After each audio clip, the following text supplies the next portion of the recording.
This is an Eagle Industries plate carrier, and this is what we wore on my deployments, and this has been everywhere I've been in the Marine Corps. You know, this was with me when I got shot at. This was with me on my first ever combat patrol. And inside I've got a little American flag glued on in there, and then the names of the 3 guys that we lost in the second deployment.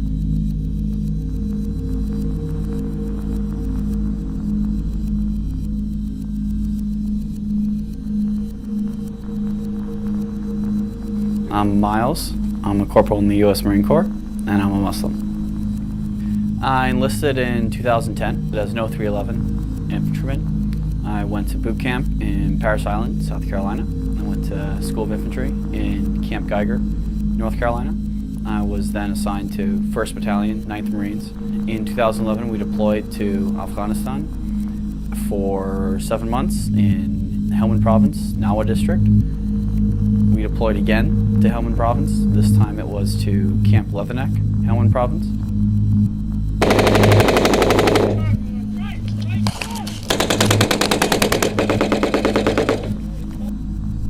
I've known Miles for about 1.5 years now after when he checked into the unit with me and the other Marines.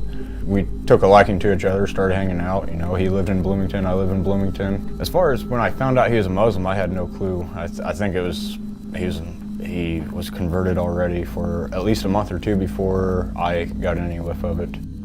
I found it quite strange, a little weird at first. Like, why is a Marine who's fought in America's battles, you know, today, going to become a Muslim? After thinking about it and everything for a while, I'm not the person to judge a person by their their religious beliefs or their political beliefs. So those are 2 things I try to refrain myself from the most. So I don't judge Miles at all for it. Do I still question why he's done it? Absolutely. I'm sure everybody that's around Miles all the time questions him why he does it, but Miles is the person for, you know, what we know him as, not because he's a Muslim.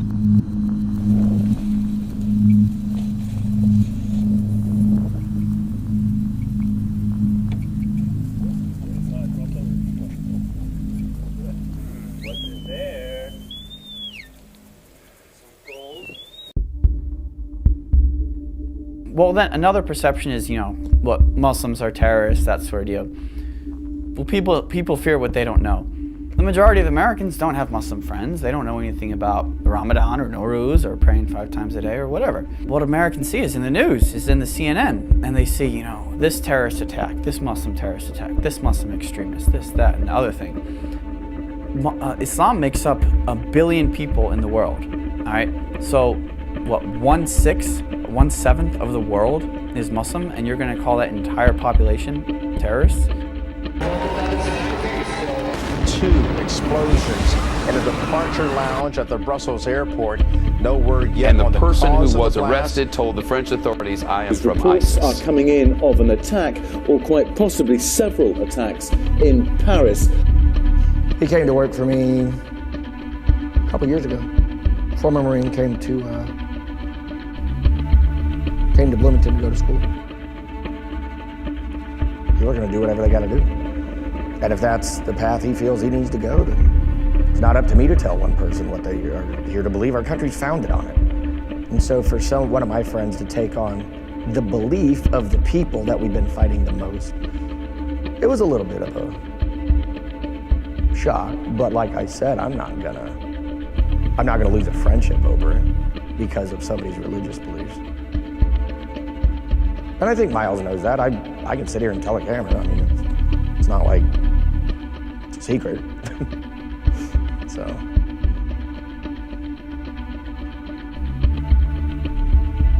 There were 2 women who walked by the drill center while we were all out in formation, and they took pictures of us on their cell phones, and everyone started freaking out, and the 2 women were wearing hijabs. Not me specifically, I didn't think anything of it, but everyone started freaking out, whatever about it. And then my platoon sergeant was talking to somebody else, and it's like, oh, we have to carry live rounds and this and that, security rounds, because of this. And he literally spits that out, yeah, because of the 2 ragheads that walked by, kind of thing. And my buddy, my roommate, who knows about me, we were standing right there next to him, and we just kind of looked at each other and smiled like, this guy doesn't know about me, does he? And I wasn't going to come out and say, what you mean by ragheads, or I find that offensive or anything, because I come from that culture.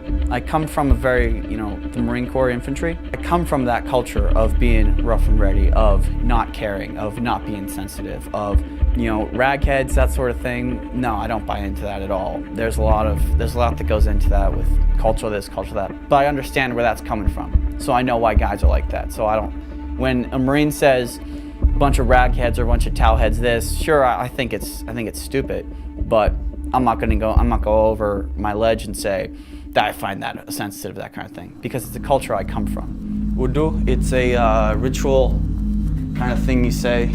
It's a ritual praying thing that you do before each prayer. So the first thing you say is Bismillah, which means in the name of God. This is how the Prophet did it back when he was alive, and this is how he did it, so you have to do it the same way every time. Up to the ankle, 1, 2, 3, and then in between the toes with the left hand of the pinky, because that's how the Prophet was doing it. It's ritually cleaning your body, so you're praying in a clean state. On a little patrol base, we had a post that we stood, and we took turns standing it maybe 3 to 4 hours a day, 2 hours a night. We had a full battle rattle. I was carrying maybe 200 rounds of 5.56 ammunition. I had an automatic rifle. I had grenades up on posts. I had a machine gun behind me. All of a sudden, the call to prayer happened right there.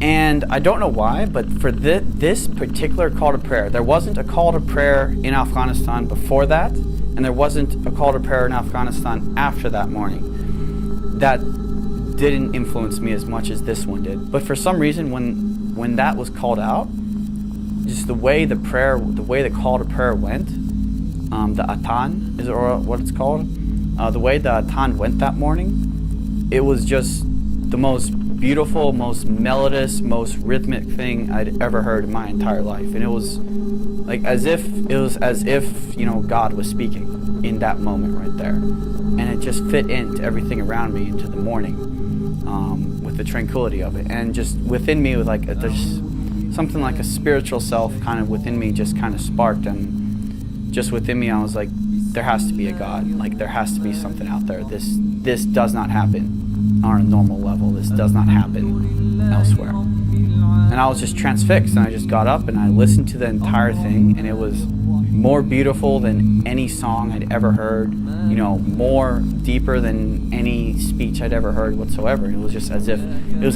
God was talking in that moment. And being able to look out at all the fields and the grass and see the greenery and see the desert and see, the landscape, just kind of clicked, and was like, this was created by God, and there was a God, and God had created all this, and it wasn't God speaking to me, but it was speaking through that call to prayer sort of thing.